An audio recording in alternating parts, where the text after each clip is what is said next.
समतेचा विचार आणि रुजवण करणाऱ्या या महाराष्ट्राच्या पावन भूमीमध्ये आपण सर्वांनी जे स्वागत केलं त्याबद्दल मी सुरुवातीलाच आपल्या सर्वांचं मनपूर्वक या ठिकाणी धन्यवाद देतो. कार्यक्रमाला खूप उशीर झालेला आहे आणि अशा प्रवासामध्ये ऐनवेळीचे कार्यक्रम खूप सुरू होतात आणि त्या ठिकाणच्या लोकांचा उत्साहही आपल्याला थांबवता येत नाही आणि त्यामुळे दोन्हीकडनं खऱ्या अर्थानं नेतृत्व करणारा कसा पिचला जातो याचा अनुभव तुम्ही घेत असाल. आणि मी मनपूर्वक आपल्या सर्वांचे धन्यवाद व्यक्त करतो की या अत्यंत ऐतिहासिक आणि पावन ज्यांनी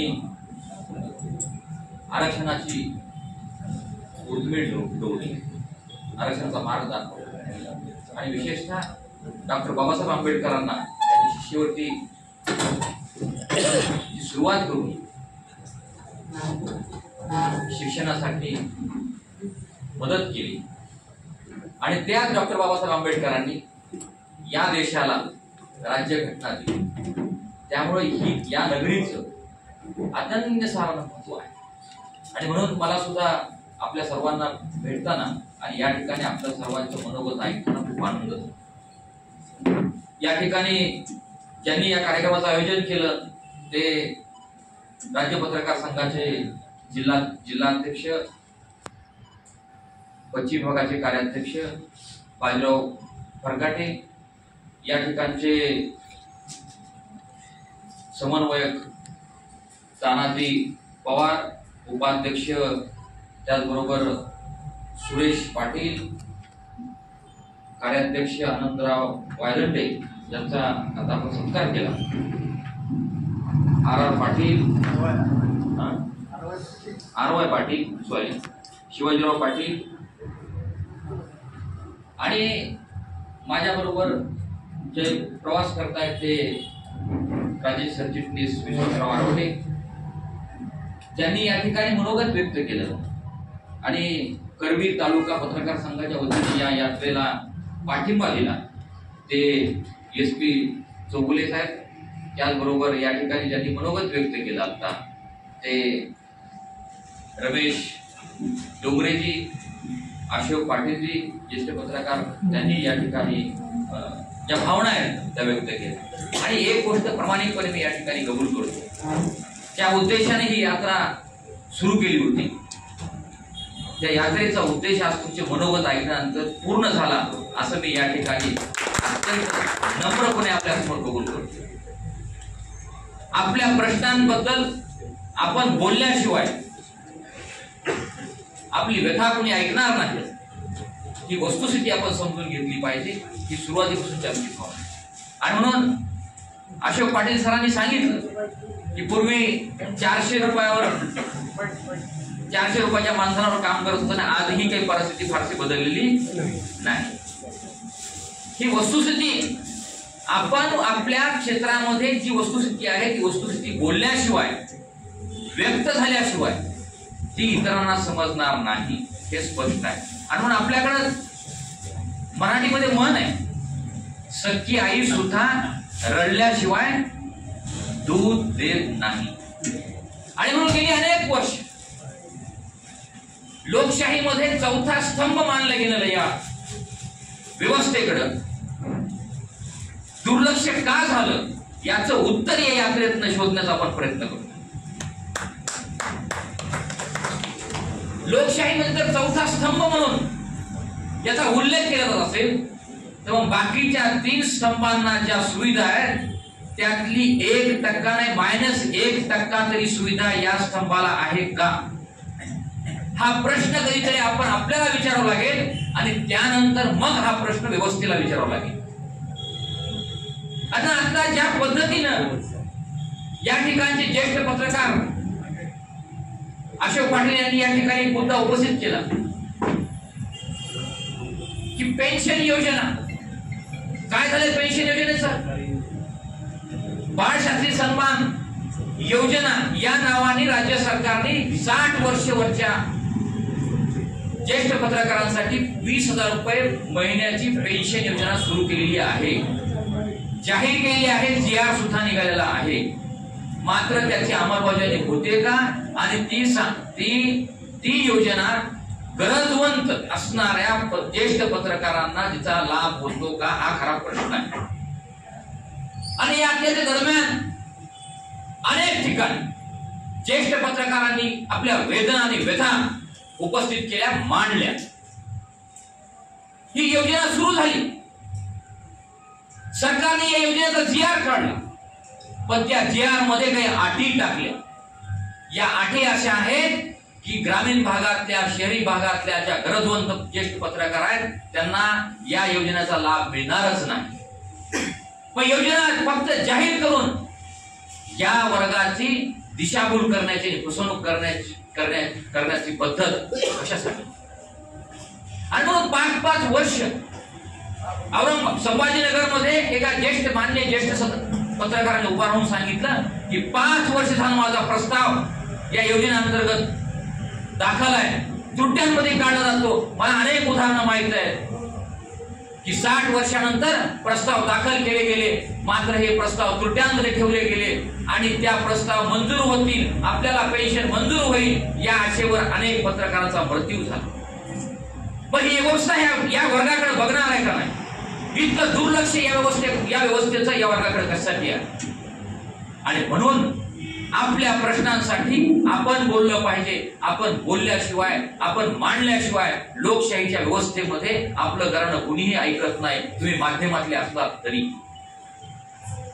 समाजाचे प्रश्न आपण मांडतो, वेगवेगळ्या घटकांना न्याय देण्यासाठी आपण झगडतो, व्यवस्थेशी भिडतो. एवढंच नव्हे तर प्रसंगी धोका पत्करून सुद्धा आपण तो संघर्ष जारी ठेवतो.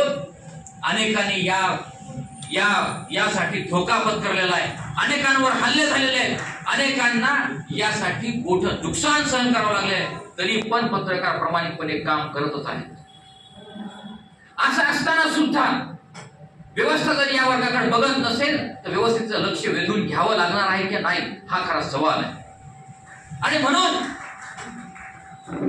कोरोनानंतर ही परिस्थिती बदलली. कोरोनानंतर वर्तमानपत्रात काम करणाऱ्या लोकांची अवस्था काय झाली आपल्या सगळ्यांना माहित आहे. आता या ठिकाणी डोंगरे सरांनी आणखी आपण चौगुले सरांनी सुद्धा काही उल्लेख केला या ठिकाणी की पत्रकाराचा मृत्यू झाल्यानंतर काय परिस्थिती निर्माण होते. महाराष्ट्रभर संपर्क असल्यामुळे अनेक ठिकाणची ही उदाहरणं समोर येतात. पत्रकार जेव्हा एका माध्यम संस्थेशी संबंधित असतो, माध्यम संस्थेमध्ये काम करत असतो, तेव्हा त्याला काही प्रश्न आहे असा प्रश्नच मला पडत नाही.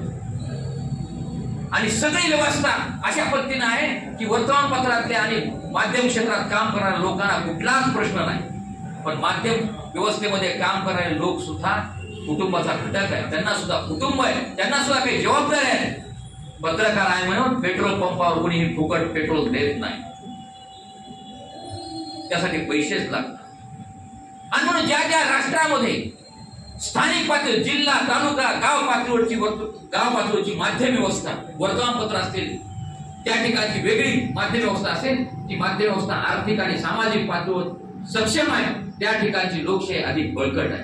आणि म्हणून आपण या समाजाच्या माध्यमातून पत्रकारांचं संरक्षण तरच लोकशाहीचं रक्षण, आणि पत्रकारांच्या न्याय हक्कासाठी आणि लोकशाहीच्या रक्षणासाठी, लोकशाहीच्या बळकटीकरणासाठी हे मंथन, हा संवाद आपण दीक्षाभूमीतून सुरू केलेला आहे. दीक्षाभूमी काय निवडली? डॉक्टर बाबासाहेब आंबेडकरांनी त्या काळामध्ये बहिष्कृत भारत आणि मूकनायक ही 2 वर्तमानपत्र काढली. आणि त्या काळातली काही माध्यमं सुद्धा ज्या वर्गाकडे लक्ष देत नव्हती, ज्या वर्गाचा आवाज नव्हता, व्यवस्थेमध्ये त्यांना कुठं स्थान नव्हतं, त्यांना व्यवस्थेमध्ये आणण्यासाठी डॉक्टर बाबासाहेब आंबेडकरांनी वर्तमानपत्र काढली आणि पत्रकार म्हणून आपल्या कारकिर्दीला सुरुवात केली. त्याच डॉक्टर बाबासाहेब आंबेडकरांनी पुढे या देशाला घटना दिली. त्या घटनेने आपल्या प्रत्येकाला मतदानाचा अधिकार दिला. ज्या व्यवसायात तुम्ही काम करत असता त्या व्यवसायामध्ये ते व्यवसाय अधिक चांगला, ते क्षेत्र अधिक मजबूत झालं पाहिजे, यासाठी बोलण्याचा आणि व्यक्त होण्याचा सुद्धा अधिकार त्याच न्याय दिलेला आहे. आणि म्हणून डॉक्टर बाबासाहेब आंबेडकरांच्या पदस्पर्शाने पावन झालेल्या दीक्षाभूमीतून पत्रकार संवाद असलेला आपण 28 जुलैला सुरुवात केली आणि हे 20 ऑगस्टला ज्या अधिकाराने बाबासाहेबांच्या ज्या घटनेच्या अधिकाराने सरकार मंत्रालयामध्ये बसलेला आहे, त्या सरकारसमोर आपले प्रश्न, आपल्या व्यथा मांडण्यासाठी ही यात्रा जाते. आणि पहिल्या टप्प्यामध्ये विदर्भ, खानदेश आणि उत्तर महाराष्ट्र या 17-18 जिल्ह्यातनं, अनेक तालुक्यातनं पत्रकारांशी संवाद साधत असताना, पत्रकारांशी बोलत असताना पत्रकारांच्या वेदनांचा हुंकार या संवादातून बाहेर पडतो आहे. अनेक वर्ष जे आपण रोज भोगत आहोत, अनेक वर्ष सोसत आहोत, ते या माध्यमातून व्यक्त होत आहे. आणि म्हणून एक पत्रकार जळगावमध्ये किशोर पाटील नावाचा पत्रकार व्यक्त होताना सगळ्यांच्या डोळ्यामध्ये पाणी येतं. ही वेदना समाज समजणार आहे का नाही? ही व्यवस्था कधी याकडे बघणार आहे का नाही? का माध्यम व्यवस्थेला पूर्णपणे बाजूला ठेवण्याचं, माध्यमातल्या फक्त दोषांवर बोट ठेवायचं आणि ही व्यवस्था अधिक अधिक कमजोर होईल, या व्यवस्थेमध्ये कुणी राहणार नाही, अशा प्रकारची व्यवस्था निर्माण केली तर उद्या भविष्यामध्ये सामान्य माणसाचा आवाज व्यवस्थेपर्यंत पोहोचण्यासाठी माध्यम राहणार नाही. आणि म्हणून एकटे काम नाही, लोकशाही मानणाऱ्यांचं ही प्रत्येकाची जबाबदारी आहे. ही जबाबदारी प्रत्येकाने स्वीकारली पाहिजे आणि त्या जबाबदारीनुसार आपण बोलतं झालं पाहिजे, बोललं पाहिजे. लोकशाहीमध्ये सामान्य माणसाला जेव्हा अडचण येते, लाईट नाही, रस्ता नाही, पाणी नाही, या साध्या मूलभूत गरजा सुद्धा जेव्हा पूर्ण होत नाही आणि व्यवस्थेमध्ये प्रशासकीय व्यवस्था असेल, राजकीय व्यवस्था असेल, या व्यवस्थेमध्ये जेव्हा न्याय मिळत नाही, त्यावेळेस सामान्य माणसाला सुद्धा जर आठवण कोणाची होत असेल तर ती पत्रकाराची आठवण. दिल्लीत काय घडलं, मुंबईत काय घडलं, राजधानीत काय घडलं, हे जर जाणून घ्यायचं असेल तर गावातला माणूस सुद्धा पत्रकारालाच विचारतो. गावात काय घडलं, जिल्ह्यात काय घडलं, हे जाणून घेण्यासाठी मुंबई आणि दिल्लीमध्ये बसलेले लोक सुद्धा गावातल्या पत्रकाराला विचारतात. सामान्य माणसाचा दवाखाना असेल, सामान्य माणसाचं नगरपालिका असेल, सामान्य माणसं महापालिका असेल, जेव्हा कुठंच न्याय मिळत नाही, जेव्हा कुठंच दाद दिली जात नाही, त्यावेळेस माणूस हा पत्रकाराकडे येत असतो आणि पत्रकार प्रामाणिकपणे काम करण्याचा प्रयत्न करत असतो. आणि या व्यवस्थेमध्ये माध्यमांचं महत्व खूप आहे. मी फार खोलात जाणार नाही, त्या संदर्भात मी जाणार नाही. मात्र ही व्यवस्था टिकवणं हे आपलं सर्वांचं उत्तरदायित्व, सर्वांचं काम आहे. आणि यासाठी या संवादाच्या माध्यमातून सरकारसमोर आपल्या मागण्या ठेवण्यासाठी, सरकारसमोर आपल्या प्रभावीपणे म्हणणं मांडण्यासाठी ही संवाद यात्रा. संवाद ही मूलभूत प्रक्रिया. आपल्या सर्वांना माहिती आहे, पृथ्वीवर फक्त मनुष्य हा एकच प्राणी आहे ज्या प्राण्याला बोलता येत आणि व्यक्त होता येत. दुसऱ्या कुठल्याही प्राण्याला बोलण्याचा आणि व्यक्त होण्याचा संधी नाही. आणि संवादामध्ये प्रचंड शक्ती आहे. संवादामधून वैयक्तिक पातळीवर आणि सार्वजनिक पातळीवर सुद्धा परिवर्तन करण्याची शक्ती आहे. आणि म्हणून या शक्तीचा उपयोग करून आपण सर्वांनी मिळून 20 तारखेला मुंबईमध्ये मंत्रालयावर या संदर्भामध्ये भूमिका मांडण्यासाठी जायचा. मित्रांनो, अनेक विषय आहेत. या ठिकाणी वर्तमानपत्राच्या संदर्भामध्ये काही विषय उल्लेख केला. वर्तमानपत्रांची काय अवस्था आहे? कोरोनानंतर वर्तमानपत्रांच्या अनेक मोठ्या वर्तमानपत्रांनी आपल्या आवडत्या बंद केल्या. एका दिवसात घरी जाऊ लागलं. अनेकांनी आपलं प्रकाशन बंद केलं, परवडत नाही. या देशामध्ये हे एकमेव उत्पादन असं आहे ज्याची उत्पादन खर्च आणि उत्पादन खर्चापेक्षा विक्री किंमत फक्त 30% आहे. 70% तोटा भरून काढायचा होतो तर जाहिरातीत काढायचा. आज जाहिरातीची परिस्थिती काय आहे आपल्या सगळ्यांना माहिती आहे. आणि म्हणून वर्तमानपत्र हे काही कागद नाही, वर्तमानपत्र हे ज्ञान आहे, हे ज्ञानाचं वाहक आहे. आणि त्यामुळं समाजामध्ये सुद्धा याबाबत जागृती करणं आपल्याला आवश्यक आहे. रामायण, महाभारत, गीता, भागवत हे ग्रंथ आपल्यापर्यंत का आले तर ते लिखित स्वरूपात होते म्हणून आपल्यापर्यंत ही संस्कृती आली. व्हॉट्सअप युनिव्हर्सिटी असेल किंवा आता जे आपण बघतो की आभासी दुनियातलं तंत्रज्ञानाचा वापर केला पाहिजे, तंत्रज्ञानाचा वापर करून पुढे गेलं पाहिजे. पण तंत्रज्ञानाचा सुद्धा वापर किती होऊ शकतो मानवी जीवनामध्ये या संदर्भात आपलं धोरण निश्चित झालं पाहिजे. आणि म्हणून वर्तमानपत्र ही व्यवस्था टिकणं आवश्यक आहे. स्थानिक पातळीवरची व्यवस्था ही अधिक मजबूत होणं आवश्यक आहे. यासाठी सगळ्यांनी मिळून यामध्ये उठाव करणं आवश्यक आहे. आणि म्हणून आपण आपल्या प्रश्नांसाठी कधीच बोलत नाही, आपण आपल्या प्रश्नांसाठी कधीच करत नाही. दरवर्षी माझा सवाल आहे, या यात्रेच्या निमित्तानं मी हा प्रश्न उपस्थित करतोय.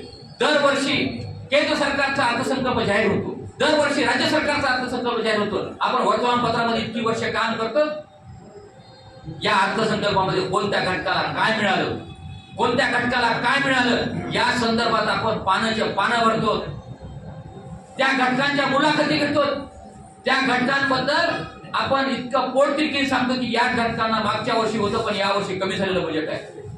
मात्र माध्यमातल्या लोकांनी कधीतरी हा विचार केलेला आहे, माध्यमातल्या लोकांनी कधीतरी हा प्रश्न उपस्थित झाला आहे का की या बजेटमध्ये माध्यमांसाठी 1 रुपया तरी तरतूद आहे का? जी माध्यम वेगवेगळ्या क्षेत्रांसाठी मिळणाऱ्या बजेटबाबत चर्चा करतात, वेगवेगळ्या क्षेत्राबद्दल दिलेल्या बजेटवर तासन-तास विश्लेषण करतात, पानं भरतात, त्यामध्ये कधीतरी हा विचार केला आहे का, कधीतरी प्रश्न आपल्याला उपस्थित केला आहे का माध्यम क्षेत्रामध्ये यासाठी 1 रुपया तरी तरतूद आहे का? हा घटक आहे का नाही समाजामध्ये? समाजातला हा प्रमुख घटक असताना सुद्धा या घटकाकडे इतकं अक्षम्य दुर्लक्ष हे झालंय. याला कुठलीही व्यवस्था जबाबदार नाही, तर याला जबाबदार आपण आहे. कधीही आपण या संदर्भात बोलत नाही. आज सगळ्यांना माहित आहे, मी अक्रेडिशन कमिटीचा अध्यक्ष होतो. काय अक्रेडिशन कसं मिळतं? ग्रामीण भागामध्ये काम करणारा पत्रकार कोणीतरी पगारावर आहे का? डोंगरे सर आहे कोणी कुणाला पगार? जिल्हा तालुका पातळीवर पगार आहे कोणाला? तरी पण अक्रेडिशन घेताना तुम्हाला पगार पत्रक लावा हे आठ टाकली जाते. कुणाला मिळणार? जे अस्तित्वात नाही ते तुम्ही मागितलं तर पत्रकार देणार आहे कुठून? सरकारचं धोरण आहे की प्रत्येकाचं उत्पन्न दुप्पट झालं पाहिजे, प्रत्येक जण आर्थिक पातळीवर सक्षम झाला पाहिजे. पण त्याच पत्रकाराकडनं जेव्हा अक्रेडिशन द्यायचे त्यावेळेस लिहून घेतलं जातं की आम्हाला कुठलाही दुय्यम व्यवसाय नाही. हा विरोधाभास आपण कधी बघणार आहेत का नाही? हा विरोधाभास कधी बोलणार आहेत का नाही? हा खरा सवाल आहे. आणि म्हणून बाळासाहेब जांभेकर पेन्शन योजना सुरू केली. मी आता सुरुवातीला उल्लेख केला, 3-3, 4-4 वर्ष प्रस्ताव मंजूर होता. त्या योजनेचा फायदा काय? आता दिल्लीच्या एका संस्थेनं सर्वे आलेला आहे, दिल्लीच्या एका संस्थेने संशोधन केलं, पत्रकाराचा आयुष्य किती आहे? 65च्या पलीकडे पत्रकाराचं आयुष्य नाही. पत्रकाराचं शरीरमध्ये सगळ्या रोगांचं भांडार झालं. लोकांची ओझे वाहताना, समाजाचं ओझं वाहताना, व्यवस्थेशी भिडताना या सगळ्या गोष्टी पत्रकाराच्या सगळ्या दैनंदिन जीवनावर येतात आणि त्यामुळं अनेकांना वेगवेगळ्या आजारांनी जर्जर केलेलं आहे. आणि त्यामुळे 60 वर्षानंतर सरकारी कर्मचाऱ्याला जर 58 वर्ष पूर्ण झाल्यानंतर लागलीच पेन्शन चालू होत असेल तर पत्रकाराला 60 वर्षानंतर तुम्ही पेन्शन केली असेल तर 60 वर्ष पूर्ण झाल्यानंतर प्रस्ताव दाखल झाल्यास 6 महिन्यामध्ये तो प्रस्ताव निकाली काढला पाहिजे आणि पेन्शन सुरू केली पाहिजे. 5 आणि 6 वर्ष जर प्रस्ताव निकालीच निघत नसेल तर त्या पेन्शनचा अर्थ काय? आणि म्हणून या गोष्टीकडे आपल्याला लक्ष द्यावं. अनेकांनी प्रश्न उपस्थित केला की वय झालेला आहे, काम मिळत नाही, पत्रकारासाठी आयुष्य वेचलं, काम मिळत नाही आणि सरकार पेन्शन मंजूर करत नाही. यामध्ये त्या पत्रकारांनी करायचं का? आणि म्हणून माझा प्रश्न आहे आपल्याला, आपण इतकी वर्ष वर्तमानपत्राच्या क्षेत्रामध्ये काम करता, आपण आपल्या मुलांना या क्षेत्रात आणू इच्छितात? कोणीतरी आपल्या मुलांना या क्षेत्रामध्ये आणू इच्छित आहे का? याचा अर्थ काय आहे? याचा अर्थ आहे की आपण जे भोगतोय ते आपल्या पुढच्या पिढीला भोगू द्यायचं नाहीये. आणि प्रत्येकाने जर हा विचार केला तर भविष्यामध्ये या क्षेत्रामध्ये कुणीच राहणार नाही. प्रामाणिकपणे काम करणाऱ्या पत्रकारांना प्रामाणिकपणे काम करू दिले जात नाही. त्याला सुरुवातीला कुठल्या तरी विषयाने बाजूला करण्याचा प्रयत्न केला जातो. आता तर माध्यम समोर घेतलं जातं. पत्रकार संरक्षण कायदा मंजूर झाला डोंगरे सर, पण त्या कायद्याची अंमलबजावणी होते का? त्या कायद्याची अंमलबजावणी होत नाही. याबद्दल माध्यमातल्या लोकांनी बोलणार आहेत का नाही? आणि म्हणून या सगळ्या प्रश्नांची उकल आणि सगळ्या प्रश्नांचे उत्तर शोधण्यासाठी आणि त्यामुळं मी आपल्याला एवढंच सांगेन, आता अनेक डोंगरे सरांनी खूप छान उल्लेख केला की त्यांना गाडी घेण्याला कसा त्रास झाला. मित्र, आपल्या समाजामध्ये म्हणजे आरबीआयने आपली पद ठरवलेली आहे.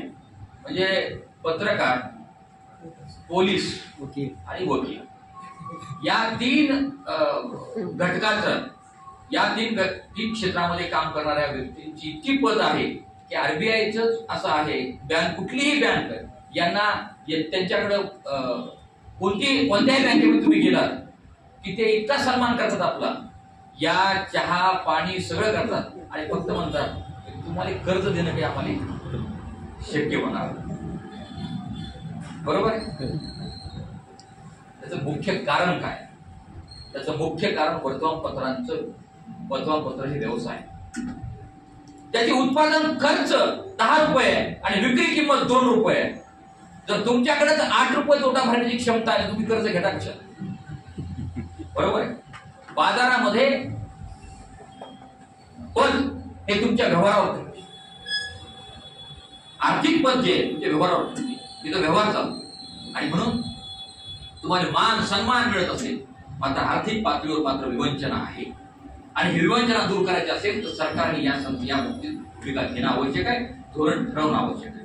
आणि म्हणून आपली मागणी आहे की वर्तमानपत्र ही व्यवस्था अधिक सक्षम करण्यासाठी केंद्र सरकारने यामध्ये वर्तमानपत्र खरेदी करणाऱ्यांना वार्षिक इन्कम टॅक्स मध्ये, या आयकरामध्ये 5,000 सूट दिली पाहिजे. वर्तमानपत्रांची मागणी वाढेल, वर्तमानपत्रांना किंमत वाढण्याची संधी मिळेल आणि या क्षेत्रात मोठ्या प्रमाणात रोजगार उपलब्ध होईल आणि या क्षेत्रामध्ये जे पत्रकार म्हणून काम करतात, निष्ठेने काम करतात, त्यांना सुद्धा स्थैर्य मिळेल.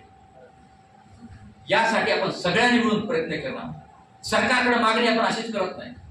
या देशामध्ये 40 ते 45 वेगवेगळ्या खासगी इन्शुरन्स कंपन्या, विमा कंपन्या आहेत. या विमा कंपन्यांच्या पॉलिसी विकल्या जाव्यात, यांच्या पॉलिसी ग्राहकांनी घ्याव्यात. यासाठी केंद्र सरकार, तुम्ही सगळे त्या पॉलिसी कुणी घेत असेल, विमा घेत असेल तर एका हप्त्या इतका इन्कम टॅक्स मध्ये सूट मिळते. आणि त्याच न्यायाने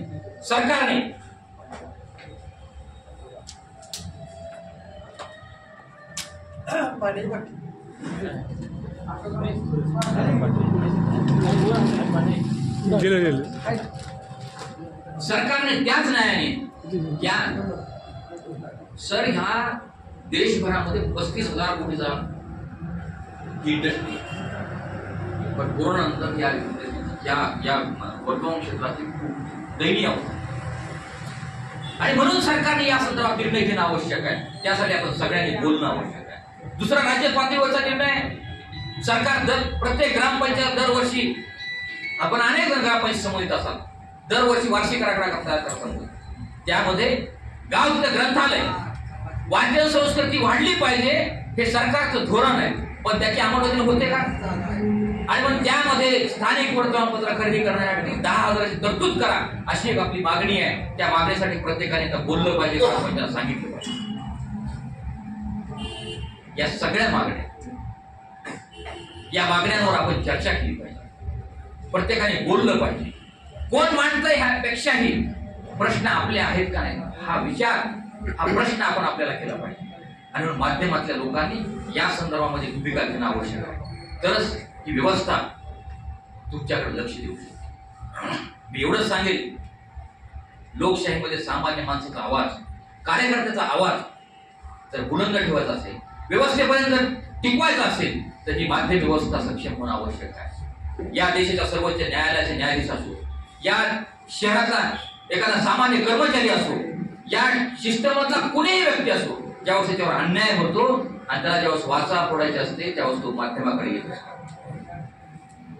आणि म्हणून जेव्हा व्यवस्थेमध्ये कुणीच ऐकून घेत नाही त्यावेळेस ते पत्रकाराकडे येत असतात. आणि म्हणून ही माध्यम व्यवस्था टिकणं आवश्यक आहे. यासाठी ही संवाद आहे. हा संवाद पत्रकारांना आत्मसन्मान मिळवून देण्यासाठी, पत्रकारांची प्रतिष्ठा वाढवण्यासाठी आहे.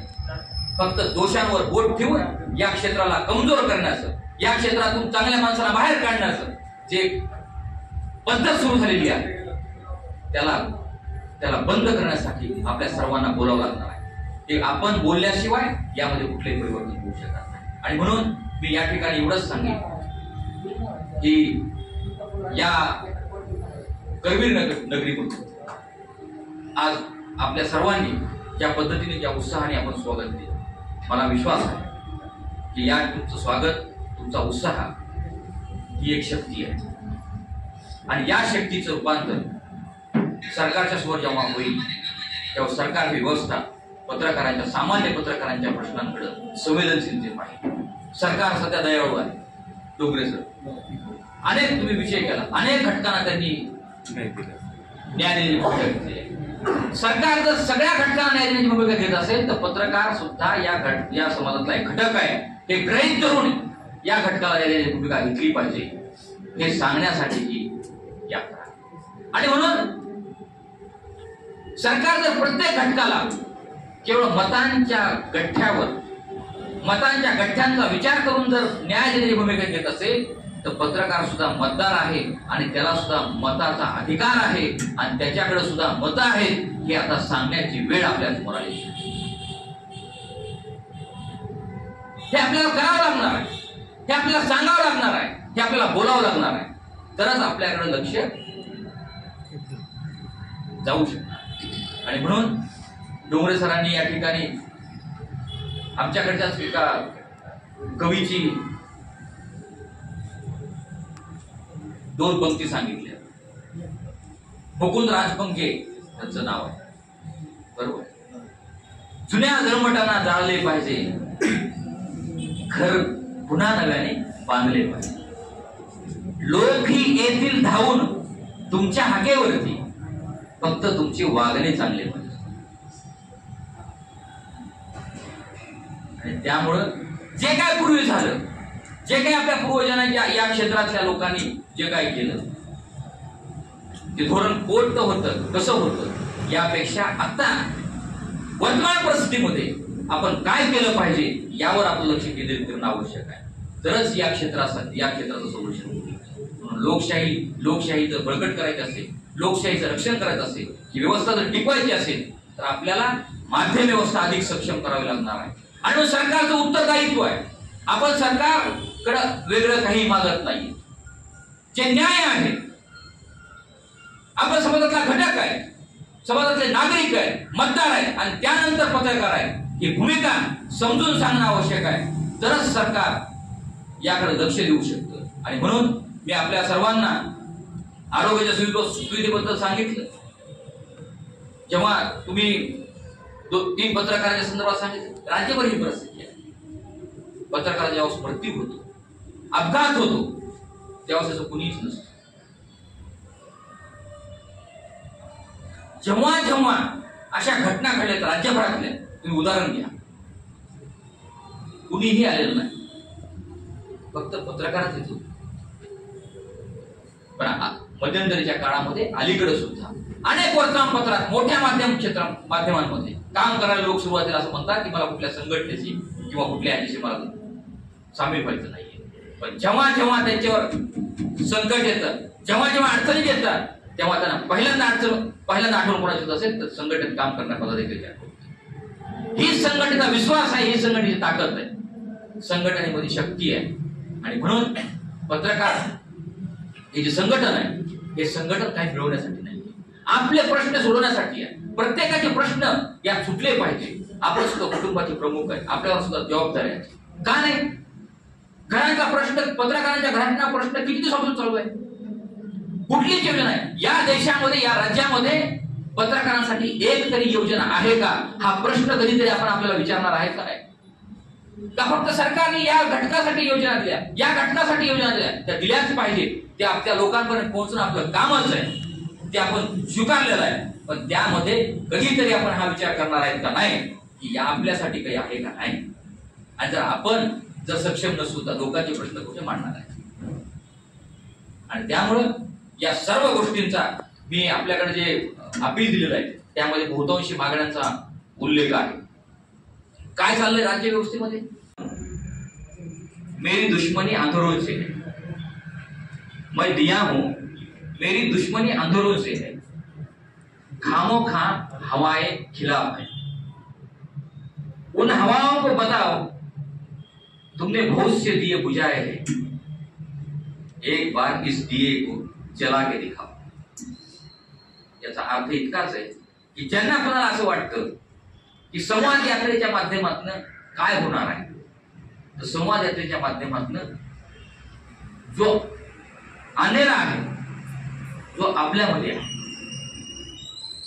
आपल्या प्रश्नांबद्दल आपण जे अनभिज्ञ होतोय, आपल्या प्रश्नांबद्दल आपण बोलायचं कुणाला, म्हणायचं कुणाला, जोपर्यंत आपण जसं डॉक्टरकडे आपण गेल्यानंतर, डॉक्टरच्या दवाखान्यात गेल्यानंतर पेशंट म्हणून फीस तपासाची फीस काढल्यानंतर सुद्धा डॉक्टर काय विचारतो, काय दुखतंय, आणि दुसरा प्रश्न काय असतो, कुठं दुखतंय.